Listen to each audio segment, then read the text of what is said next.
بسم اللہ الرحمن الرحیم والصلاة والسلام علی رسول الکریم وعلی آلہ وأہلہ اجمعین۔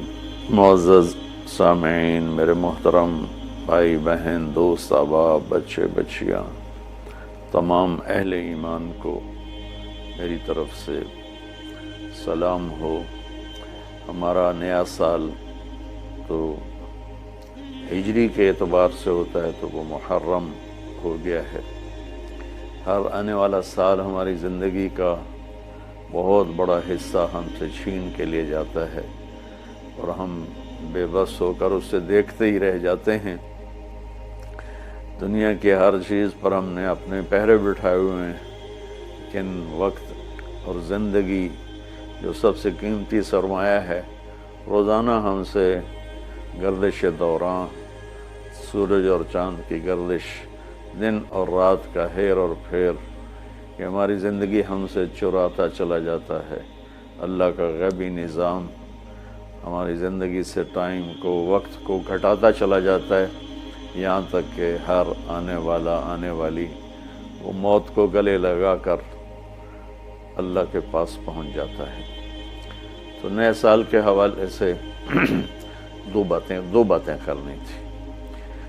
واقعہ کربلا کے حوالے سے تو میرے کلپ کافی چل رہے ہیں۔ ایک حدیث پہلے سناؤں گا، اس کے بعد دو حدیثیں اور بس۔ میرے نبی نے ارشاد فرمایا کہ علموا اولادکم القرآن ومحبتی ومحبت اہل بیتی او کما قال۔ میرے نبی نے فرمایا کہ اپنی اولاد کو تین چیزیں سکھاؤ۔ ایک قرآن سکھاؤ کہ قرآن زندگی گزارنے کا طریقہ بتاتا ہے۔ میڈیکل سائنس ہو یا انجینئرنگ سائنس ہو یا کائنات کا کوئی بھی علم ہو، وہ انسان بننا نہیں سکھاتا۔ اناٹومی پڑھ کے ڈاکٹر بن جائے گا، انسان بننے کے لیے قرآن پڑھنا پڑے گا، سیکھنا پڑے گا۔ تاجر، سیاستدان، زمیندار، بادشاہ، بیگم، ملکہ، رانی، فقیرن فقیر، امیرن امیر، سب اس چیز کے محتاج ہیں کہ زندگی کیسے گزارنی ہے، اچھی زندگی جس پر اللہ بھی راضی ہو اور ہم بھی سکون سے رہیں، وہ قرآن ہے۔ کہ قرآن ان ھذا القرآن یہدی للتی ہی اقوم، یہ دعویٰ صرف قرآن کا ہے۔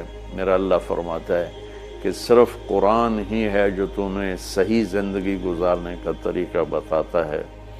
ہمارے گھروں کی زندگی انتشار کا شکار ہے۔ شادی ہوتے ہی طلاقیں ہو رہی ہیں، طلاقوں کی ریشو بڑھ رہی ہے کہ والدین اپنے بچے بچیوں پر صرف پڑھائی پڑھائی پڑھائی، اور ہمارے پاکستان میں پڑھائی تو ہے نہیں، صرف کاروبار ہے۔ تو بچے بچیوں کو پتہ ہی نہیں ہوتا جب شادی ہوتی ہے کہ زندگی کیسے گزارنی ہے۔ ایسے والدین کو بھی نہیں پتہ ہوتا کہ ہم نے اپنی اولاد کو کس بنیاد پہ کھڑا کرنا ہے۔ تو قرآن وہ زندگی بتاتا ہے جس پر چل کر ہر بڑا چھوٹا، بڑی چھوٹی خوشگوار زندگی گزار سکتے ہیں۔ تو آپ نے فرمایا کہ اپنی اولاد کو قرآن سکھاؤ۔ دوسرا فرمایا وہ محبتی، اور میری محبت سکھاؤ، کہ آپ نے فرمایا لن یؤمن احدکم حتی اکون احب الیہ من الناس وولدہ ووالدہ اجمعین۔ آپ نے فرمایا کہ اگر تم چاہتے ہو کہ تمہارا ایمان مکمل ہو تو میری محبت اپنی ذات سے، اپنے والدین سے، اپنی اولاد سے اور پوری دنیا کے انسانوں سے مجھے سب سے زیادہ پیار دو گے تو تمہارا ایمان مکمل ہوگا۔ تو اللہ کے نبی کی محبت کے بغیر ایمان کامل ہو نہیں سکتا۔ اب محبت کا کیا پیمانہ ہے، کیا معیار ہے؟ ایک ہم نے بنائے ہوئے ہیں، مختلف معیار بنائے ہوئے ہیں عشق رسول کے، محبت رسول کے، لیکن میں وہ معیار بتاؤں گا جو نہ میرا بتایا ہوا نہ کسی اور کا، وہ میرے نبی کا بتایا ہوا ہے کہ اللہ کے رسول سے پیار کرنے والے ہوتے کون ہیں۔ تو آپ وضو فرما رہے تھے، صحابہ آپ کے وضو کا پانی نیچے سے یوں بک بھر بھر کے کوئی پی رہا ہے، کوئی منہ تے لا رہا ہے، کوئی ہتھاں تے، کوئی سینے تے۔ تو آپ نے پوچھا ما یحملکم علی ھذا، بھئی یہ کیا کر رہے ہو، کیوں کر رہے ہو؟ کہ حبا للہ ولرسولہ۔ تو صحابہ نے عرض کی یا رسول اللہ آپ اور آپ کے رب کی محبت میں کر رہے ہیں۔ سبحان اللہ۔ تو ہم نے فرمایا کہ میں تمہیں بتاتا ہوں کہ مجھ سے محبت کرنے والا اور اللہ سے محبت کرنے والا کون ہے۔ ایڈا سستا سودا نہیں ہے کہ صرف میرے وضو دا پانی تسی پی لو تے تسی میرے عاشق بن جاؤ، کہ وہ میں تمہیں بتاتا ہوں کہ اللہ اس کے رسول سے محبت کا پیمانہ کیا ہے۔ وہ پیمانہ ہے کہ اگر تم اس پر پورے اتر گئے تو دو طرفہ کام ہو جائے گا، تم اللہ رسول سے پیار کرو گے، اللہ رسول تم سے پیار کریں گے۔ تو ہم نے فرمایا فَلْيَصْدُقِ الْحَدِيثَ إِذَا حَدَّثَ، جو مجھ سے اور میرے رب سے پیار کرتا ہے اس کی پہلی نشانی یہ ہے کہ وہ ہمیشہ سچ بولتا ہے، کبھی جھوٹ نہیں بولتا۔ اس پیمانے پہ پاکستان کے 22 کروڑ انسانوں کو تولو تو چند ہزار ہی نکلیں گے، ورنہ میرے ملک پہ جھوٹ کی لعنت چھائی ہوئی ہے۔ فَلْيُؤَدِّ الْأَمَانَةَ إِذَا اؤْتُمِنَ، جو مجھ سے اور میرے اللہ سے پیار کرتا ہے وہ کبھی کسی کو دھوکہ نہیں دیتا، ہمیشہ دیانتداری سے کام کرتا ہے، دیانتداری سے ہر ڈیل کرتا ہے۔ اس پر تولیں تو پورے پاکستان کے بازار، تجارت، سیاست، ذمہ دارہ، لین دین دھوکہ ہی دھوکہ ہے، فراڈ ہی فراڈ ہے۔ اس میں بھی چند سو ہی نکلیں گے جن کو اللہ رسول کے محبت کی گارنٹی ملے گی۔ تیسرا فرمایا فَلْيُحْسِنْ جِوَارَ مَنْ جَاوَرَهُ، جو اللہ اس کے رسول سے پیار کرتا ہے وہ ہمیشہ پڑوسیوں کے ساتھ اچھا سلوک کرتا ہے، چاہے وہ مسلم ہوں، نان مسلم ہوں، چاہے وہ اپنے ہوں، غیر ہوں، اچھے لگتے ہوں، برے لگتے ہوں، وہ ہمیں برا سمجھتے ہوں، لیکن اللہ اس کے رسول سے پیار کرنے والے کی تیسری نشانی یہ ہے کہ وہ اپنے پڑوسیوں کے ساتھ اچھا سلوک کرتا ہے۔ یک طرفہ وہ تا کر دے نہیں، اسی کیوں کریے، انہوں سانو کدی سلام نہیں کیتا، اسی کیوں سلام کریے، وہ سانو کدی پوچھن نہیں آئے، اسی کیوں پوچھن جاویے۔ یہ عشق رسول کے دعوے دار تو ہو سکتے ہیں، اللہ کی بارگاہ میں ان کی کوئی گارنٹی نہیں ہے، یہ خارج ہیں۔ یہ بھی ہمارا سارا معاشرہ میں دیکھتا ہوں تو انتقامی معاشرہ ہے۔ ہمارے علاقے کی مثال ہے جی، قدمہ دے قدم ہون دن، کیا مطلب کہ جو ہمیں پوچھنے آئے گا ہم بھی پوچھنے جائیں گے، جو ہمیں سلام کرے گا ہم بھی سلام کریں گے، جو نہیں کرے گا تو ایسا کیوں کریے۔